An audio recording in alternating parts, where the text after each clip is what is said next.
열왕기 25장 8절에서 30절까지 말씀을 살펴보도록 하겠습니다. 예루살렘을 함락한 바벨론 군대는 성전과 왕궁을 완전히 파괴하고 성전 기문을 약탈할 뿐 아니라 많은 사람을 포로로 사로잡아 감으로 반란의 가능성마저 무력화시킵니다. 그럼에도 하나님께서는 유다 왕 여호야긴의 석방 및 복권을 통해 유다의 희망을 남기시며 다윗과의 언약을 지키십니다. 8절에서 21절은 예루살렘의 몰락과 바벨론 유수입니다. 예루살렘 함락 한 달 후인 느부갓네살 제19년 제5월 7일에 느부갓네살의 왕의 신복 시위대장 느부사르단을 예루살렘에 파견합니다. 유대 전승에 따르면 느부사르단이 7일에 입성하여 9일이 되던 날 도시에 불을 질렀고 이 불은 10일째 되는 날까지 탔다라고 합니다. 그래서 유대인들은 성전 파괴를 기념하는 날을 성전에 불이 붙여진 아부월 9일로 정해 오늘까지 이르게 되었습니다. 느부사르단의 임무는 예루살렘이 다시는 바벨론에 반역할 수 없도록 철저히 파괴하고 남은 자들을 바벨론으로 끌고 가는 것이었습니다. 그는 왕의 명령에 따라 여호와의 성전과 왕궁과 예루살렘의 모든 집은 물론 중요한 건물들에 불을 질렀습니다. 예루살렘의 주요 건물들을 불태움으로 도시의 기능을 마비시킬 뿐 아니라 혹시라도 바벨론의 주권에 반역을 꿈꾸는 자는 이렇게 될 것이라고 하는 경고의 메시지를 던져주었습니다. 다윗이 준비하고 솔로몬 제11년에 완공되었던 성전은 약 370년이 지나 역사에서 사라집니다.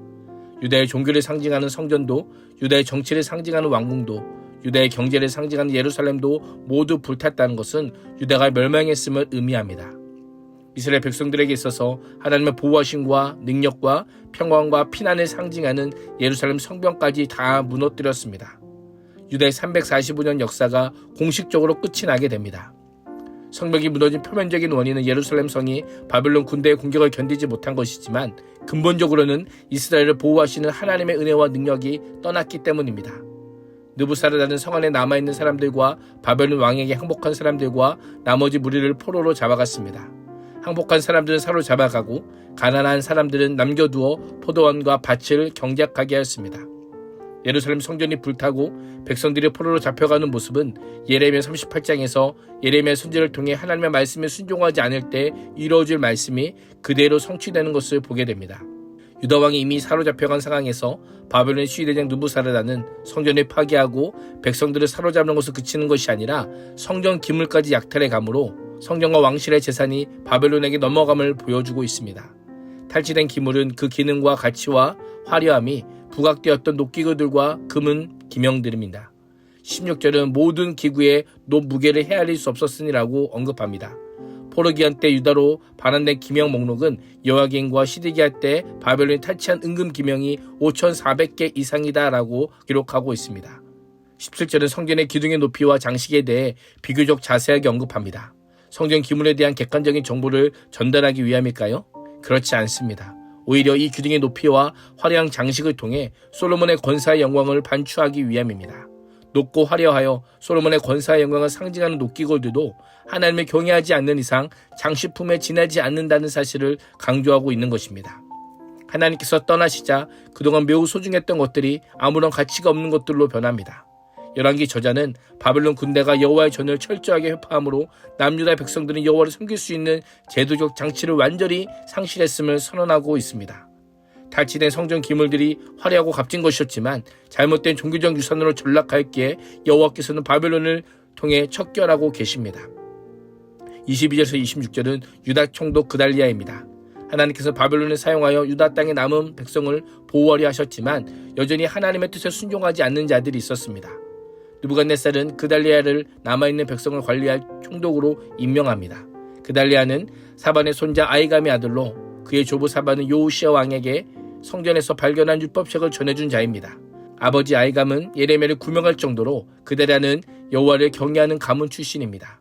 바벨론의 공격이 끝나고 그달리아가 유다를 다스리는 소식이 가나안 지역에 돌자 피신한 자들이 하나둘씩 돌아오기 시작합니다. 모든 군대 장관들과 그 부하들은 이 소식을 듣고 미스바에 있는 그달리아에게 달려갑니다. 그달리아는 맹세하며 바벨론 사람들을 섬기기를 두려워하지 말고 이 땅에 살며 바벨론 왕을 섬기라. 그리하면 너희가 평안하리라 라고 말합니다. 이 말이 정치적이고 행정적인 발언이었겠지만 사실은 하나님께서 유다가 멸망하기 이전부터 예레미야 선지자를 통해 누누이 반복하며 강조하신 명령이냐 약속입니다. 하나님께서는 바벨론의 포로들에게도 70년 후에 돌아올 것이니 그곳에 평안을 기도하며 그 삶을 누리라라고 말씀하셨습니다. 그들이 전심으로 하나님을 찾으면 만날 것이다라고 약속하셨습니다. 다윗 가문 출신인 이스마엘은 비다윗 가문 출신인 그달리아가 총독이 된 것이 못마땅했을 겁니다. 그들의 친 바벨론 정책을 못마땅했던 일부의 지휘관들이 그달리아를 배신자로 간주합니다. 7째 달 그달리아는 총독이 된 지 2달 만에 이스마엘과 함께 온 자들에게 죽임을 당합니다. 왕중인 이스마엘에게 있어서 할례받지 않은 이방 민족인 바벨론에게 하나님께서 택하신 나라와 민족들이 무참하게 짓밟힌 것은 매우 참담한 일이었을 겁니다. 이런 혈통적인 배경을 가진 이스마엘의 눈에는 바벨론에게 곡복할 것을 정책 기조로 삼는 그달리아가 민족의 반역자요 매국노로 보였을 것입니다. 총독 관절을 지키고 있는 바벨론 군사대까지 몰살하고 맙니다. 표면적으로는 반바벨론파가 친바벨론파를 제거하는 것으로 보이지만 실상은 악인이 의인을 죽인 것입니다. 개인에 대한 살해를 넘어 바벨론 왕에 대한 반역이요 궁극적으로는 바벨론 왕에게 대항하지 말라는 하나님의 명령을 어기는 불순종이었던 것입니다. 27절 30절은 여호와긴 왕의 석방 소식입니다. 여호와긴은 잡혀간 지 37년 되던 해 느부갓네살이 죽고 아들 에일무로닥이 즉위한 제12월 27일에 풀려납니다. 에일무로닥은 그에게 친절하게 말하고 그의 지위를 투옥된 다른 왕들보다 더 높여주고 제수복을 벗게 하고 남은 생애 동안 항상 왕의 식탁에서 먹게 합니다. 이런 조치는 매우 큰 호의일 뿐 아니라 수십 년간 여호와긴을 죄인으로 다루던 부친의 정책을 뒤엎는 일이었습니다. 이를 통해 바벨론에서 포로 생활하는 열왕기의 독자들에게 하나님께서 다윗에게 약속한 대로 그의 등불을 지켜주셨음을 깨닫게 합니다. 하나님께서는 다윗에 계신 영원한 나라에 대한 약속을 결코 잊지 않으시고 예수 그리스도를 통해 그 약속을 성취하셨습니다. 오늘 하루도 다 끝나버린 것처럼 보이는 하나님과 하나님의 백성 간의 언약은 하나님께서 다시 회복시킬 것을 믿으며 절망의 상황에서도 끝까지 하나님을 바라보는 믿음의 사람이 될 수 있기를 주님의 이름으로 축복합니다. 기도하겠습니다.